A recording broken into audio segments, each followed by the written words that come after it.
നമസ്കാരം. നീറ്റ് പരീക്ഷാ നടത്തിപ്പിലെ ക്രമക്കേടുകൾക്കെതിരെ സമരം ചെയ്ത വിദ്യാർത്ഥികൾക്ക് നേരെയുണ്ടായ പോലീസ് അതിക്രമത്തിലും പ്രതിപക്ഷ നേതാവ് രാഹുൽ ഗാന്ധി ഉൾപ്പെടെയുള്ള നേതാക്കളെ കയ്യേറ്റം ചെയ്തതിലും പ്രതിഷേധിച്ച് ഇന്ന് സംസ്ഥാന വ്യാപകമായി വിദ്യാഭ്യാസ ബന്ദിന് ആഹ്വാനം ചെയ്ത് കെ.എസ്.യു. വിദ്യാർത്ഥികളെ മൃഗീയമായി മർദ്ദിച്ച നടപടിയിൽ പ്രതിഷേധിച്ചാണ് വ്യാഴാഴ്ച സ്കൂളുകളിലും കോളേജുകളിലും പഠിപ്പ് മുടക്കി പ്രതിഷേധിക്കാൻ കെ.എസ്.യു. സംസ്ഥാന പ്രസിഡന്റ് അലോഷ്യസ് സേവ്യർ ആഹ്വാനം ചെയ്തത്. സമരത്തിന് പിന്തുണ പ്രഖ്യാപിച്ച് ഇന്ന് എല്ലാ ക്യാമ്പസുകളിലും ക്ലാസുകൾ ബഹിഷ്കരിക്കാനും പ്രധാനമന്ത്രി നരേന്ദ്രമോദിയുടെ കോലം കത്തിച്ച് പ്രതിഷേധിക്കാനും കെ.എസ്.യു. അഭ്യർത്ഥിച്ചു. ഇതിനു പുറമെ എല്ലാ ജില്ലാ കേന്ദ്രങ്ങളിലും ശക്തമായ പ്രതിഷേധ പ്രകടനങ്ങളും തെരുവ് സമരങ്ങളും സംഘടിപ്പിക്കുമെന്നും സംസ്ഥാന നേതൃത്വം അറിയിച്ചു. ജൂലൈ 24-ന് അഖിലേന്ത്യാ പണിമുടക്കിനാണ് എസ്.എഫ്.ഐ. ആഹ്വാനം ചെയ്തിരിക്കുന്നത്.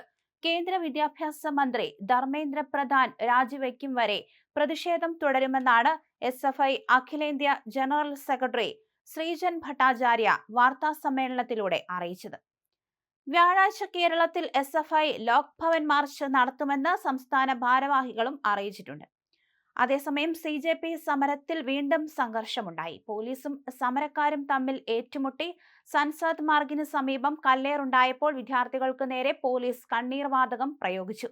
പോലീസും പ്രതിഷേധക്കാരും തമ്മിലുള്ള ഏറ്റുമുട്ടലിന് പിന്നാലെ രാത്രിയിൽ പോലീസ് നീക്കം ചെയ്ത ജന്തർ മന്ദറിലെ സമരപ്പന്തൽ ചൊവ്വാഴ്ച രാവിലെ സി.ജെ.പി. പ്രവർത്തകർ തിരിച്ചുപിടിച്ചു.